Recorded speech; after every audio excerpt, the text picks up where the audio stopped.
Yes, so I'm turning on my camera so you guys can see me. Can you see me now, ma'am? Yeah, I can see you, but I can't see Okay. myself. No, you can only see one person at a time. Okay. I'm sure you're seeing the screen. Yes, I Um, am. yes, so you can only see one person at a time. Okay. Um, so everyone, welcome to today's session um, from Startup South. My name is Ucha Aniche as usual, and if you're here already, I'd like you to help us know that you are. Just sorry.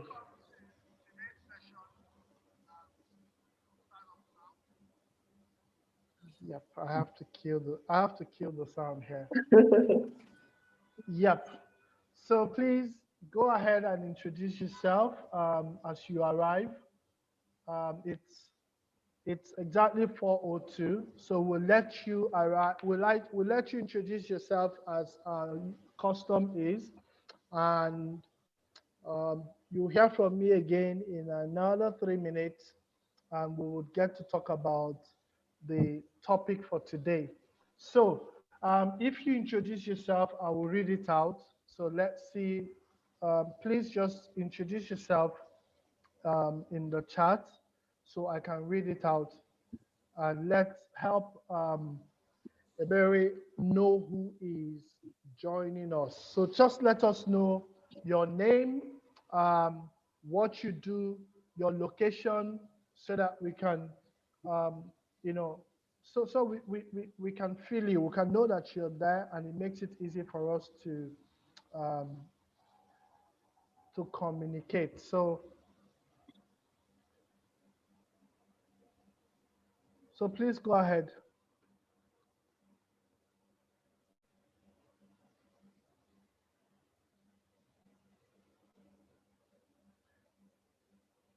So while that is going on, so let me make it possible for you to share your screen. So now you can share your screen because you're a co-host.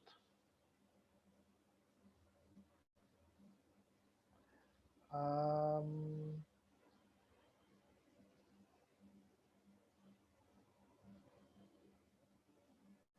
so where are all our people?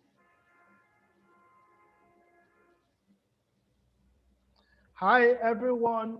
Please don't stay silent. Just introduce yourself as you arrive, okay? Let's make this very interactive. Hmm? Just tell us where you're joining from, what you do, your location. If you run a business, tell us the business name. I mean, it's an opportunity. It's time for you to also sell yourself, okay? So you never can tell who is watching this. So say what you do in the comments and tell us where you're joining from.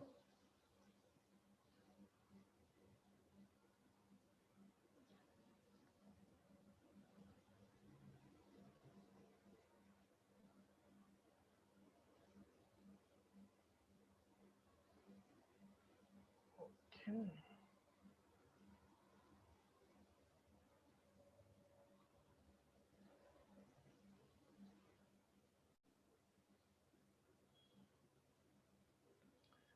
Okay, so I think we have shy people today on the call. That's that's interesting. You're muted. We have shy people today on the call. Um, so before you start sharing your screen, let me introduce you first. So now at least I know you can share your screen, so that's fine. So let me do the intro and we can take it from here.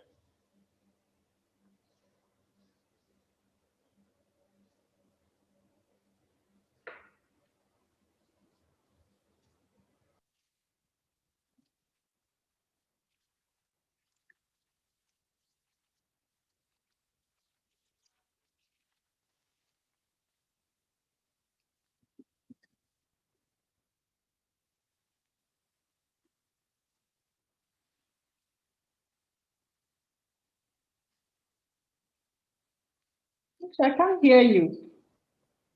Yes, I Are you mute? muted for a while.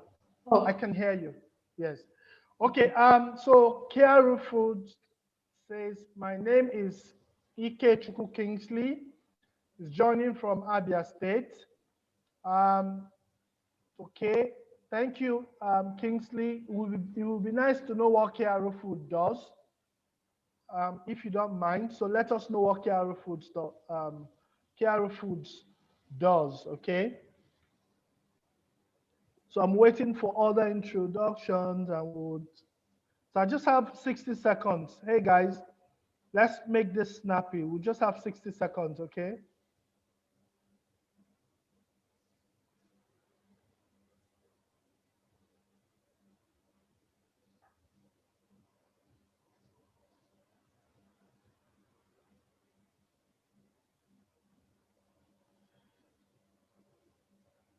All right. So Kiara Foods, a palm oil brand, yeah. exists to address the menace of palm oil adulteration. Um, Nuruddin Momodu is joining from Port Harcourt. Nuruddin, please tell us what you do. Very important.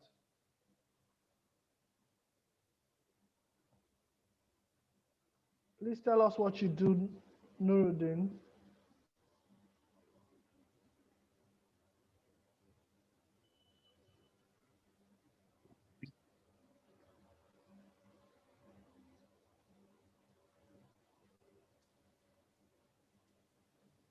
All right, everyone. So I think because of time, we're just going to go ahead and do this. Um, as you know, we do this every Friday evening at 4 o'clock. We have a session and we invite subject matter experts to come talk to us about different topics. Every month we pick a topic that resonates with our community, and this month we're dealing with product development. We want to be able to discuss product development because, like there's a company can't exist if they don't have a product. It doesn't matter what it is they do, even if it is service they do. It is they have they need to have a product. I mean, most companies that succeed are companies who are able to create products. Okay, so it's important for us that community members understand product development, and that is why this month we're focusing on product development.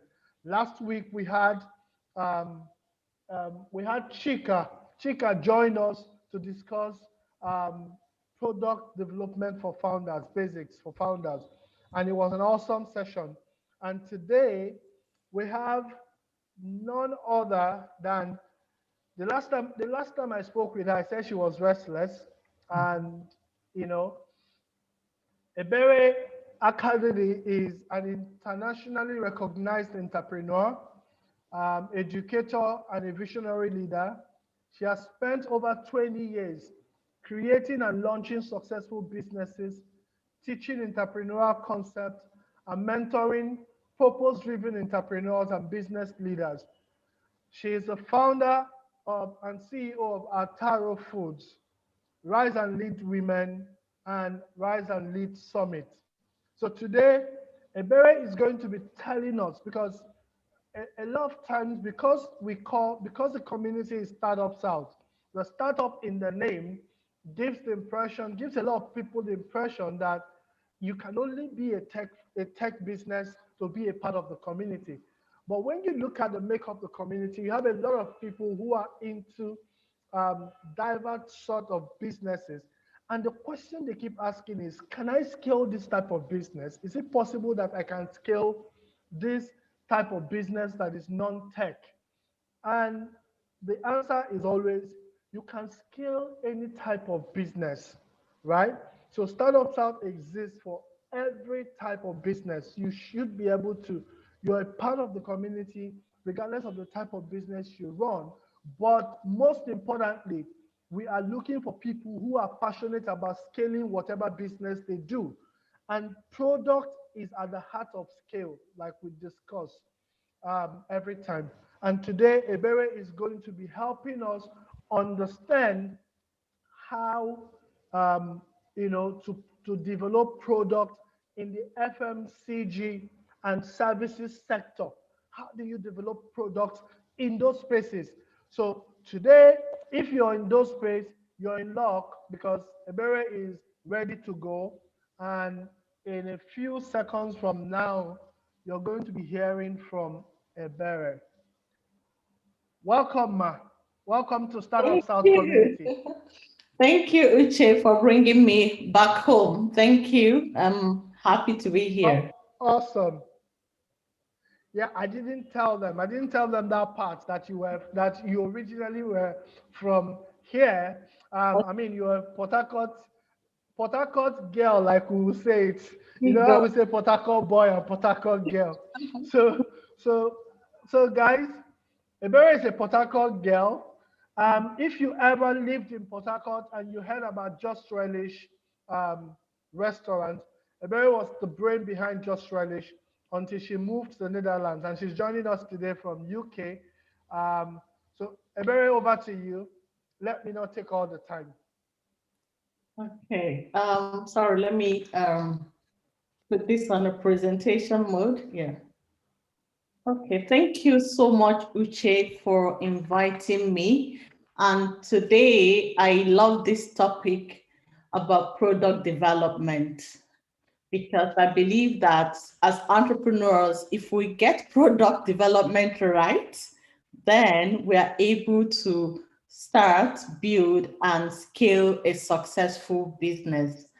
At the end of our time together, I'll be able to share, my personal story and experience of starting at least 4 businesses.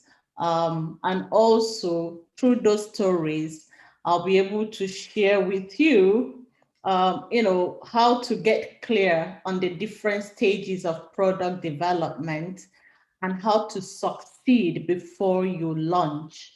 Those are the 2 things I would like to leave with you in our time together. But first, Uche has already introduced me, so I'm not going to waste so much time. It's good that I remind you that, of course, my first business started in Port Harcourt. It was a female clothing shop in Port Harcourt then. The first time we opened in Romola, it failed after 6 months because I didn't have too many ideas on how to run a successful business. And it was only after I attended a boot camp organized by Access Bank and I think Lagos Business School that I now went back and restarted that clothing business, which later succeeded. And it was through there that I launched the restaurant after 9 years. And of course, for those of you in Port Harcourt, Just Relish was my business and it was very, very successful. It disrupted how restaurants were run in Port Harcourt at that time. And I was very young, but we did it anyway. And I did most of it with Uche as well. So I'll tell a bit of that story. And I relocated to the Netherlands 7 years ago with my children and my husband. And Uche saying I'm restless, I couldn't actually stay idle. I started a business in the Netherlands, first teaching cooking workshops and then packaging Nigerian spices like jollof spices and selling to all our customers through our online e-commerce store. And also some stores carry our products in the Netherlands. And 3 years ago, I started, mentoring other women and started Rise and Lead Women and also mentor small business owners, sharing some of my ideas so I can pay it forward. So today we're going to be talking about 5 stages of product development. That's the first thing I want to share with you.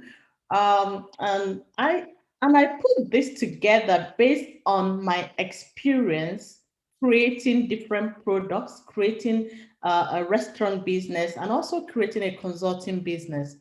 And there are clarity stage where, as an owner, you need to understand who you are serving. And I'm going to talk more about this. And then the validation stage, which is where so many people make the mistake of launching their passion business because they love it, they believe everybody's going to love it, and it fails. And then we have the customer development and launch stage. And then you talk about the growth stage and the scaling stage. And today, because of the time we have together, is quite short. And of course, I'm happy to answer your questions. Um, I'm just going to be focusing on the first two, the clarity stage. I'll spend more time on the validation stage. And of course, if we still have more time, I can talk about the things you need to do to prepare to launch. And even if you have launched a product, if it's not doing very well, there's a need for you to follow these stages and relaunch that product. It's very important. So whether you're a startup or you're already established entrepreneurs, these stages and the ideas I'm going to share with you can help you revive that business. So the first thing is clarity on your product idea. And when I talk about clarity, I'm only talking about you as the business owner sitting down to ask yourself, what is it that I'm doing? Or maybe you have a team already, sit down with your team and ask them, just these 5 questions. There could be more, but find out why you are launching this product. I know somebody who is in this meeting, you're doing palm oil, great. And you also kind of have a differentiation, great. But really, why are you doing it? Why are you launching that new product? Is it to solve a problem in the market? Is it to solve a pressing problem or to provide something that you found that is missing in the market? When we started Just Relish, I remember, the first thing we did is for me to sit down to think about what is it that I'm selling? Am I only selling food to make money or do I want to solve a problem? I realized I needed to solve 3 problems. One was to provide, you know, food that tastes like homemade food instead of mass-produced food. And we were able to achieve that. Number 2 was to be able to be consistent with the taste, the quality, the flavor of our food, so that when people come and love it, they will come back. And number 3 was to deliver the food with the best customer care within a short, limited amount of time, so that when busy people come in, they're not going to be afraid of delays. And of course, I'm going to tell you how I made this possible. But the thing is, when you are launching a product, be clear on why you're doing it. So many people just do things because they feel it's money, giving money and everything. Customers are getting served. They need to know why you're the story behind your product launch. And then, what specifically do you want to offer in the market? I believe you already know what you're offering, but the important thing, the most important part is who needs what you're offering. Who needs it? So many people start up a business because they just fall in love with their product and then they expect everyone else to fall in love with it. That's the wrong way to develop a product. Find out who needs it and who do your target customers already buy from? Because if you want to launch consumer goods, which is kind of the mass market, or a service that is everywhere, you have to understand the people you're launching this product to. Where are they already shopping? Where are they buying it? Or is this something very new that nobody has launched before? Then there's a problem. It's going to take you a long time to scale it. And also you need to ask yourself, which market do I want to operate in? Do you want to operate locally? Do you want to operate regionally, internationally, globally? All of those things are kind of vision, because when you think of it, you can answer the question, who is going to be on my team, on my board? Who am I going to bring along? So if you get clear on all of this, remember, all this, your clarity, are just hypotheses, they're assumptions, but it shouldn't stop there. It shouldn't go to the internet to assume that you have all the data. It doesn't stop there. You get to the next stage, which is validating your product idea. I remember when we started Just Relish. I'm actually using Just Relish as an example because I don't want to confuse you with my different businesses.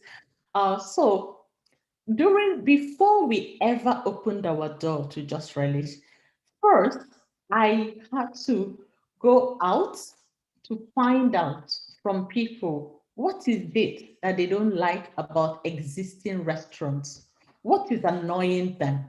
Okay, because I want to validate, I want to find out exactly I want to test my hypothesis, just because I want to eat food fast, I want quality, I want consistency, doesn't mean everybody cares about it. So we went out, spoke to so many people, and as soon as we got feedback directly from them, I then realized that yes, my hypothesis is correct. People are looking for a change. And then I used all their feedback to to create the first service, which is to invite all the people that gave me feedback to a soft launch of the restaurant. And then I got their feedback and they tested the food. We did that testing for at least a week. It was part of my marketing cost, business development. So for 1 week, our cooks were cooking and people were eating for free, giving us feedback. And we now use that feedback to analyze it and then package Just Relish such that the first day we opened, we had 200 customers, and within a month, we were having 500 customers. It's all because of the background work we did before we launched. And this is one thing I found that works for every product development. You need to, even if you have a service-based business like Uche mentioned, you still need to have something I call like your table, founder table, bring people together to test out what is it that you want to offer. If you're offering a service business, have you considered teaching something for free? When I launched the cooking workshop in the Netherlands, that became very popular. Just like that, I offered it for free first to children, and the children went and told their mom, and their mom were willing to pay me, and I charged them money for it. And from there, I launched it as a business, and then we were able to kind of later package spices. So it's something that requires planning. So market insight is important depending on the type of products you are creating, what kind of market, who is already doing it. Why would people leave their, favorite, let's say Dangote brand or whoever brand and start paying attention to your brand? So you need to understand, why are people going to buy what they are buying?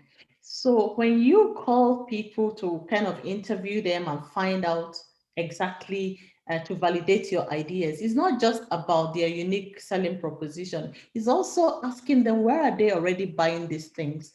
What do they find annoying? What do they like most? So you're getting all these insights directly from your ideal customers, not just from your families and friends. You need to step out as a founder to go find out these details. And because that's where most people make a big mistake. I wrote one big article about it some time ago. I said, as a founder, your work is to roll up your sleeve and go into the market, go everywhere, ask questions, find out, test your ideas, test your hypotheses, because it's not about you or because you're too passionate about it, it's about your customers. If you can find out what your customers are looking for, where they're already getting it, what value, extra value can you add for them to leave all the places they are going to and come back to you? That is very important. And when you now analyze all the insights you get from customers, which I did with Just Relish, you now launch your minimum viable product, just a soft launch of your big launch, which is what I also told you. That's the process I took to launch my minimum viable product. And so you might be asking, but how do I survey customers? How do I validate? Number one, you can validate through survey. In those days, we didn't have all these tools like Survey Monkey. Maybe they were existing, but of course, we're Nigeria. So some years back, we didn't have all of this tech stuff. So I preferred interviews. Even right now, I don't do survey. I call people up and ask them all those questions and I get their answer. The reason I do that is because I want to form a relationship with them so that when the products are ready, I'm already developing my ideal customers at the same time.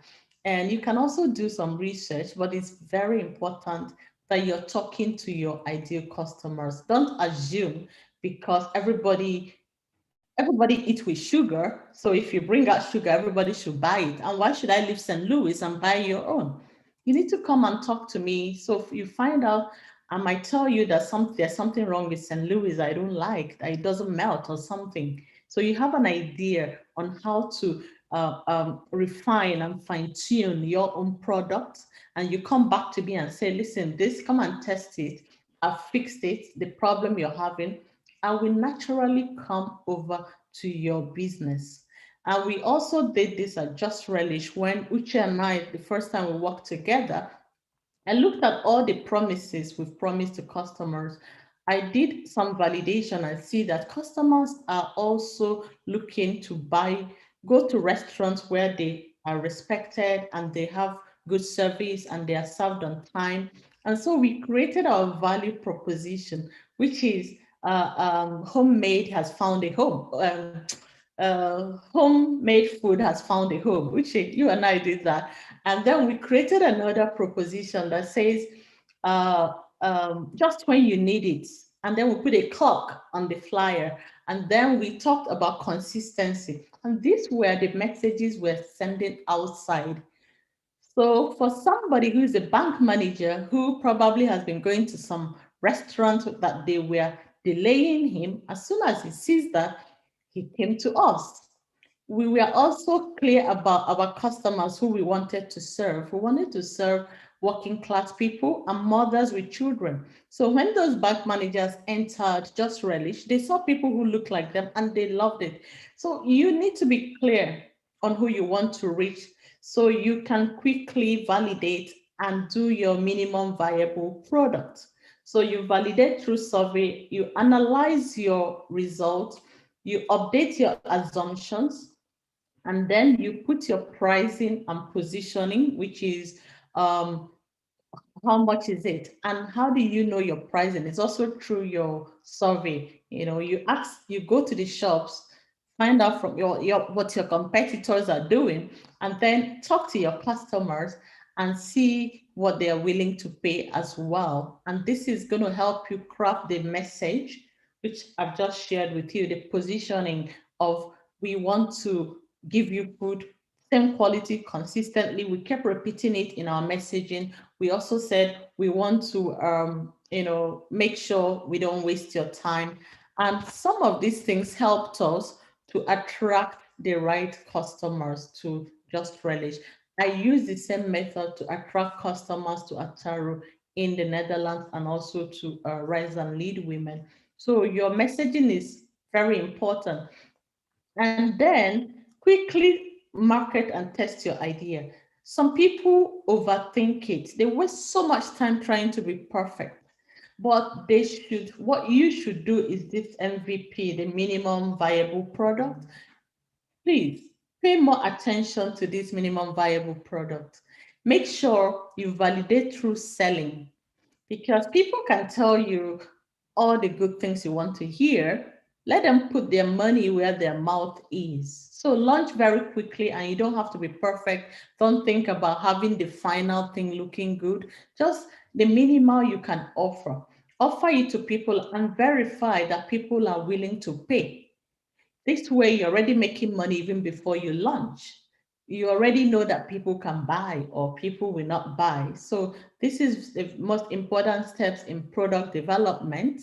And, um, and of course, if you can do this, you can now, based on your results, you analyze your results before you now start planning to roll out the big launch and start considering maybe your packaging, your logistics, how are you going to deliver your products to the people? How are you going to keep to your promise, your messaging, your marketing? And until you do that, you shouldn't launch.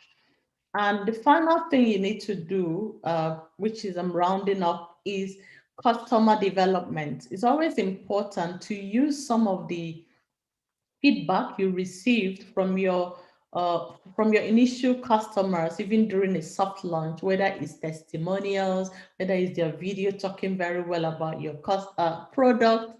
You can use it to, embark on a marketing and promotion plan to get more customers to show interest in your product, even though it's not completely ready. And once you see that high interest, then you start thinking, how am I going to produce this? Am I going to produce it in my kitchen, or am I going to use a co-packer? I wish I had put some pictures of my Ataro products. They're beautiful. We sell them. One of the, people just said they couldn't believe this is Nigerian spices. Okay. You start thinking of branding. Think about branding.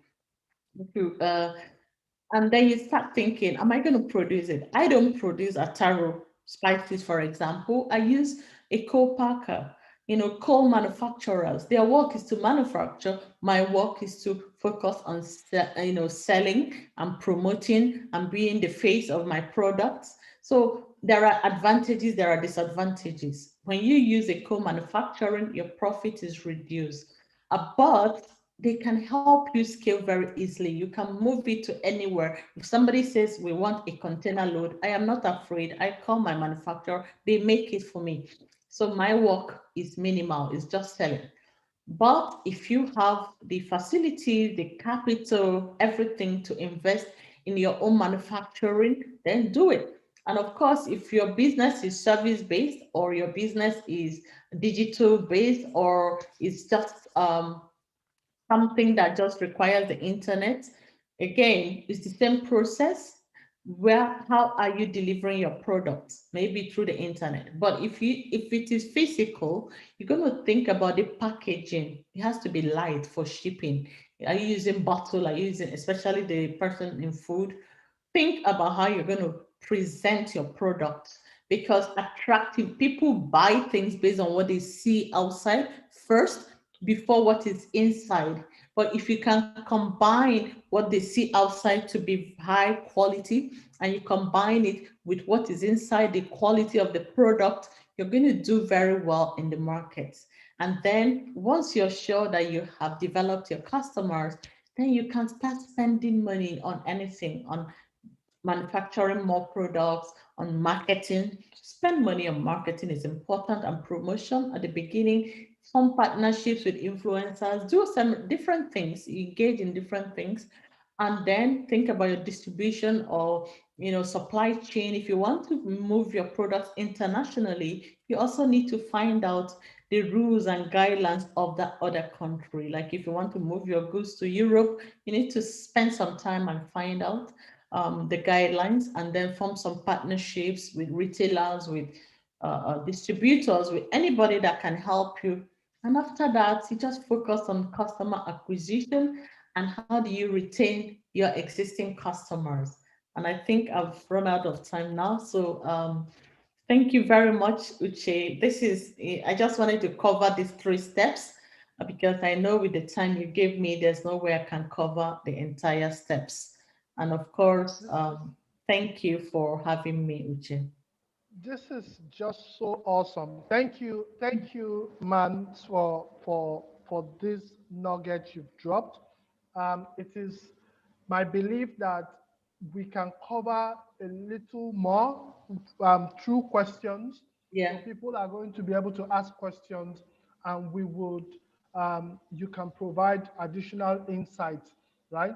yeah, A few things. So, guys, it's time to ask questions. If you were noting down the things Eber was sharing, you would have noticed that there were a lot of things he dropped.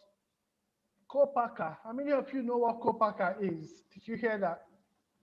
I mean, that a number of things she dropped that you probably want to start um, talking about. So I want to see questions. I want to read questions. But the first question I'd like to ask you, ma'am, would be, are there frameworks or tools that you've come across for product development. In tech, we have several tools and several frameworks that we would normally use.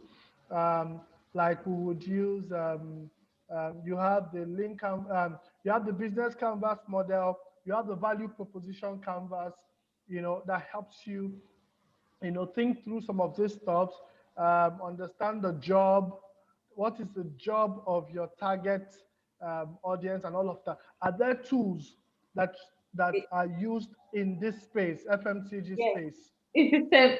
Uche is the same too. Okay, when you're thinking about business model, like you're talking about Osterwalder's model, it's the same. Yes, yeah, this All, guys it, from the strategizers. always like that people face reality and just not think too much about tools. Just follow this process, these 5 stages I've given you.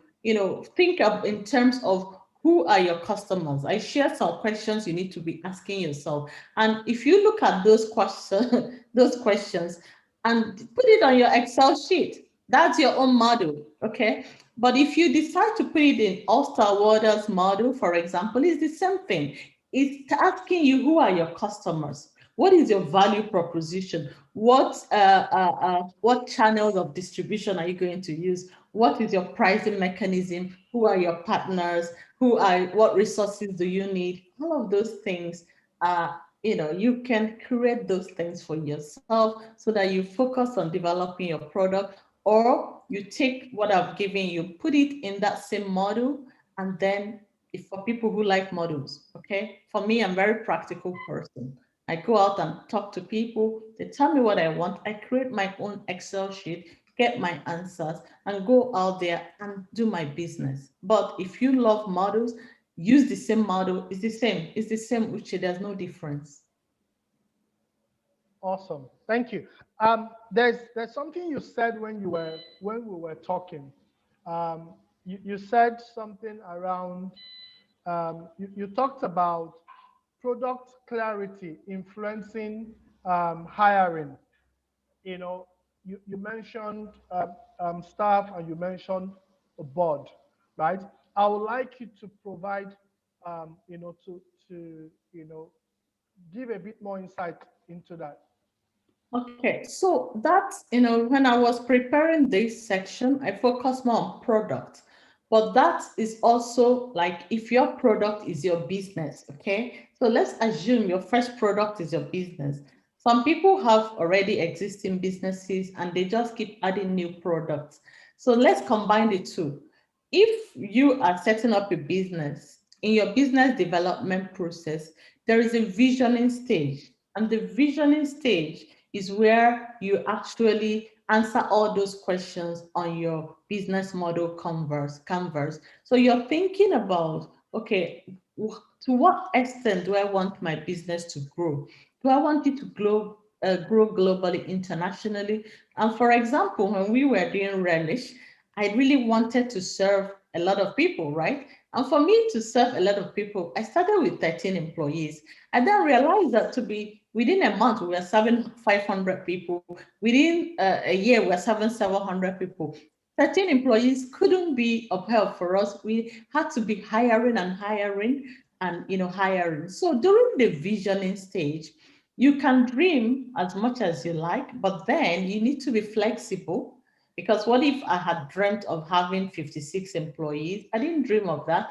And then I didn't make money to pay them. So you can dream high, but be realistic. Like, okay, let me start based on my hypotheses and based on testing and validating my idea.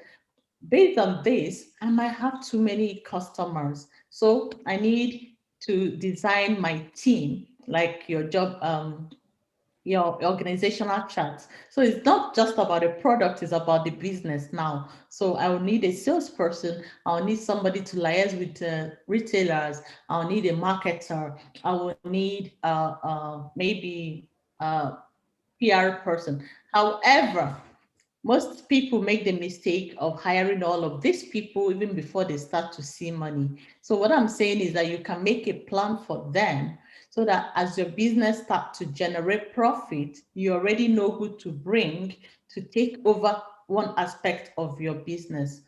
If you're the only one in that business, you will be the only person doing all of this. But it's good to kind of know that even though I'm the only person, my role here today is the PR person. My role here today is the marketer. My role here today is the HR person. My role is the accountant. So you divide those roles and start having a systems, be documenting what you do in those roles. So it's easier for you to employ people, hand over and move on. And when we talk about board of directors, again, it depends on your vision. Do you want to grow into a public traded company, or do you just want to be independent and be on your own? Whichever one you need, you might need boards, members who you may not pay them, but they are people who already have experience in the business you're going into. You just want to bring them together and ask for their opinion and direction. You could also, instead of calling them board, you could find your board of mentors, which are people who are giving you directions based on their own experience. And if your business is successful and you create a board out of it, then you can put them on that maybe payroll, or you pay them to continue to support your growth for your business. That's what I'm talking about. Awesome. Ma'am, I would like you to talk a bit about Ataro Foods.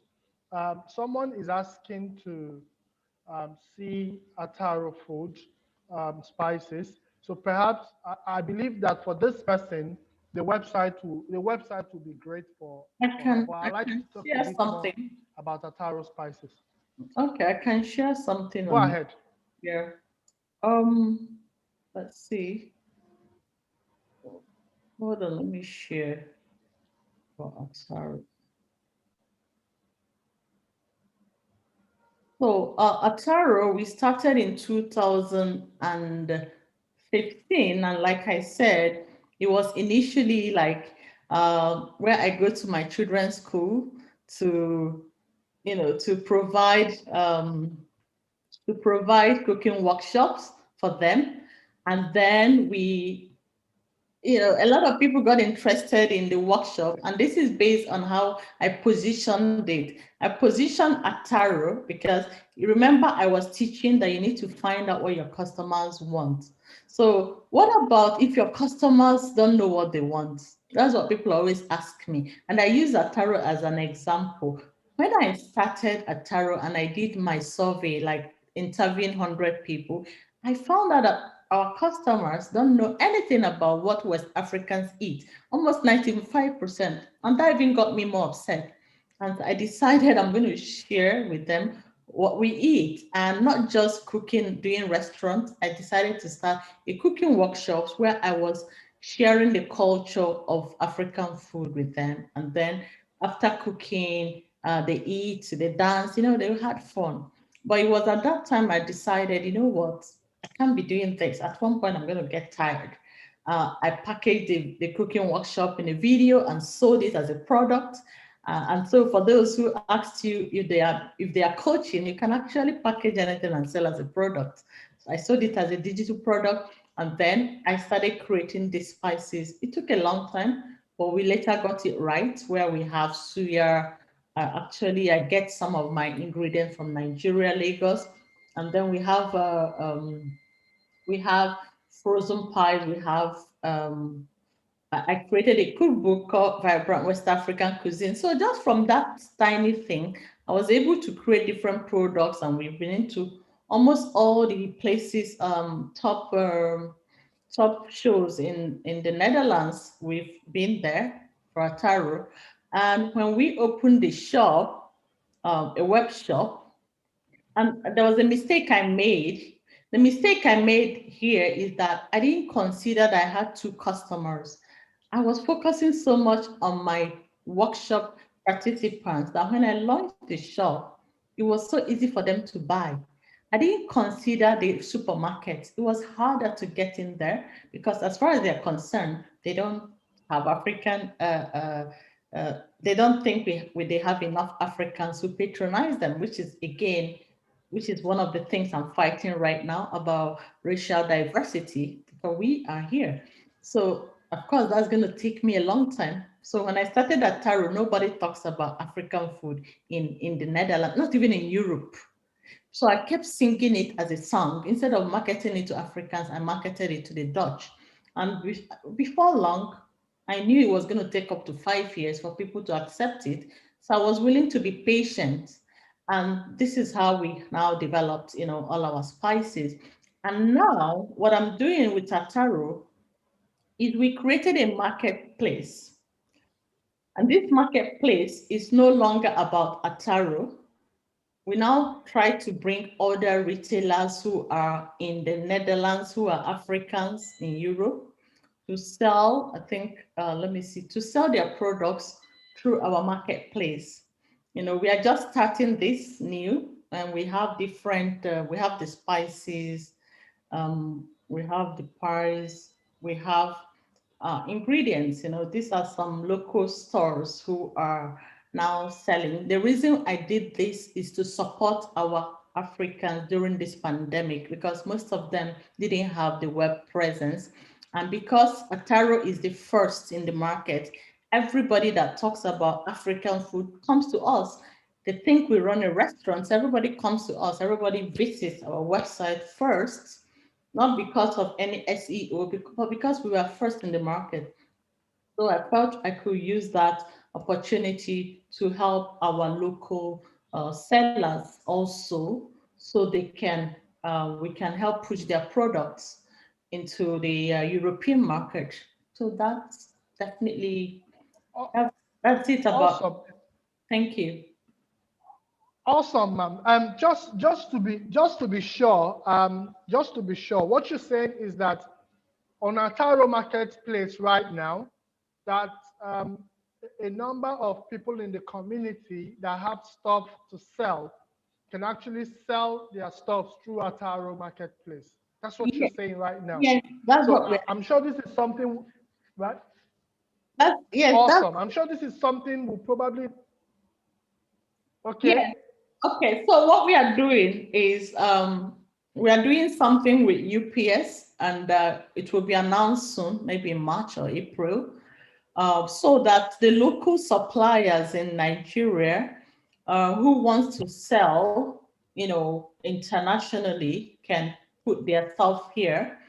And also people who we're also adding a plugin, so that if people order and they live in Nigeria, then the supplier can also supply to them. So we're doing the region part of it, but right now it's still central. A lot of people have reached out to me from Nigeria. So we don't want to do something, because everything we do is about excellence, okay? We don't want to tell people that we have, suppliers from Nigeria, and somehow they disappoint our customers. So we want to kind of partner with a shipping company like UPS, who is our partner already, so that if people order these products, even if you're in Nigeria, wherever you are, then all you need to do is to fill the form for UPS, deliver, they will come pick it up and send. So we are sure that our customers are not disappointed. We are still building, I'm showing you, we haven't launched this, okay, but people have started buying from it already. We haven't even launched it. Initially, the old site I gave to you, we used to sell directly from our web store. So so if people are interested, I believe they can register. There's a place they can already apply to sell. Yeah, if you click on this and click on become a seller, can apply here. They can already apply to sell, and so we'll get back to them so we can launch with them together. So that's what we are doing in Ataro. Thanks for All asking. right.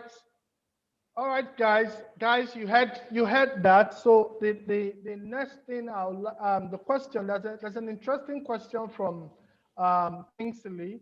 Kingsley says, We have validated our assumptions, established a market for our product, and but serving the base of the pyramid comes with distribution challenges via logistic cost, delivery time, variable, double RP, etc. His question is, what are some tips you can give to somebody who's some distribution tips you can give to somebody who already has a product that is trying to scale, especially with regard to you know, getting distribution deals from the established supermarket chains? What are Okay. some of the tips you can give to that kind of Yes. person? So if you are already, if you've already, sorry, let me stop this.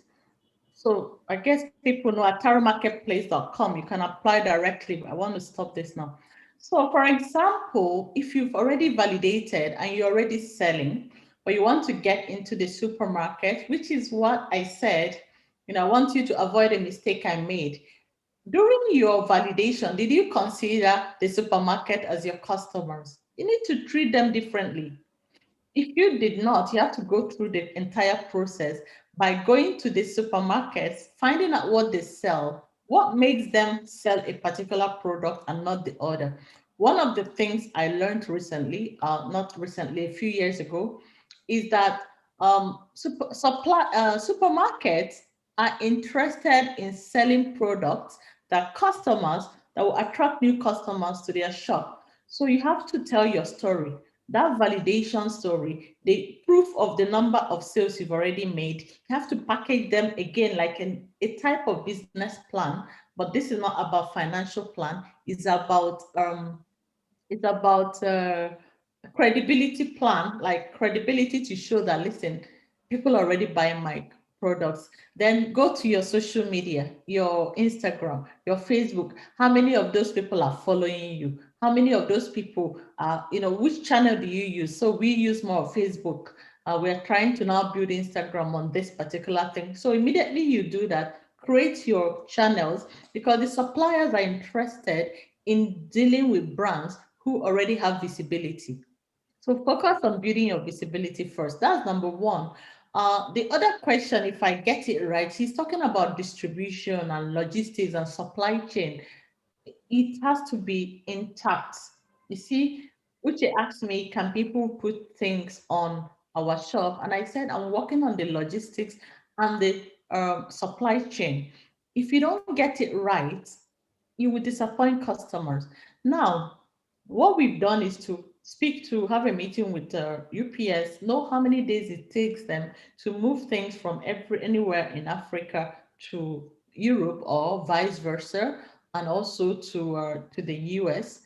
So based on that, we already know how long it's going to take, and we go to our website, let people know when they order, when to expect. That's number one. Number two, then your packaging is very important, because this person, I heard him mention about cost of shipping.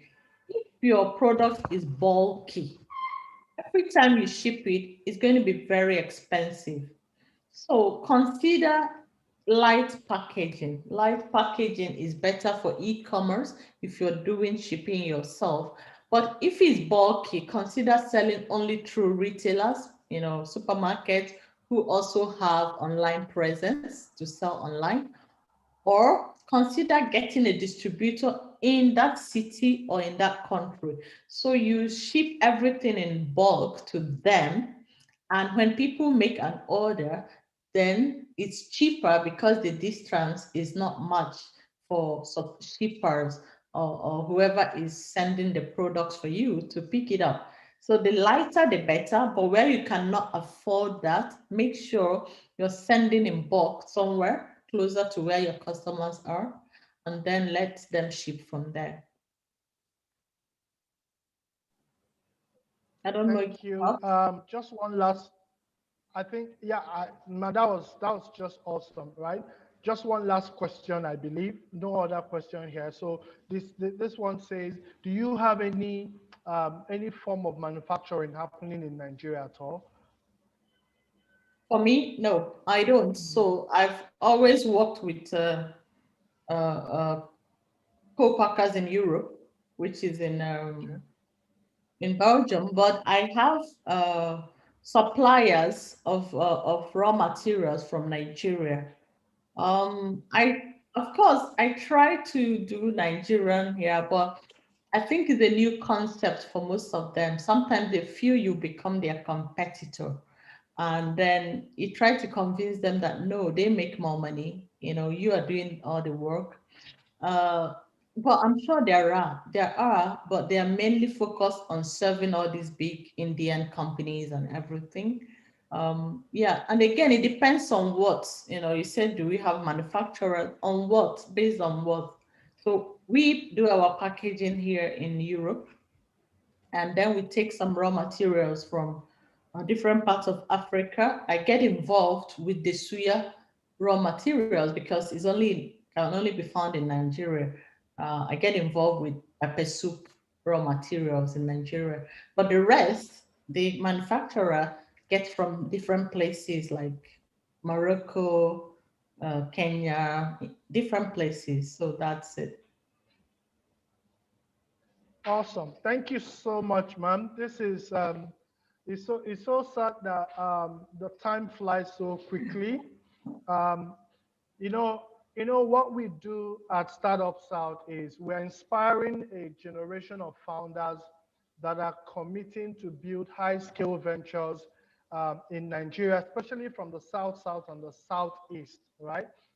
We want to be able to provide them with education, business education, funding support, and everything in between to help them build these businesses because we believe that there's a need for us to create entrepreneurs, to create opportunities, down here, reduce unemployment, reduce poverty, and help the region develop.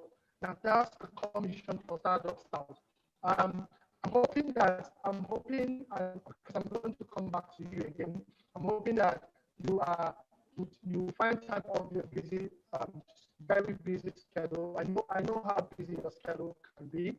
I hope that you will be able to answer us when we come again, and we hope also that you will be willing to mentor some of our founders. Um,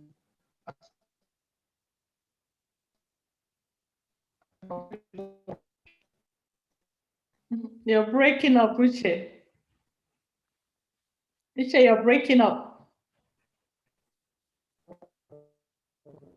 Okay, I don't know if people can hear you. Hello, Uche. Okay, what I wanted to say to the founders, if you're hearing me, is that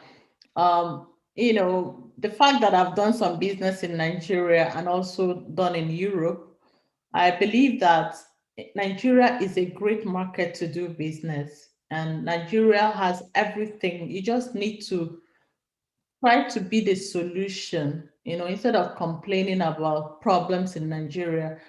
Find the gaps and try to fix them. You don't have to, some of you might start new business line because you found a problem and you can fix it.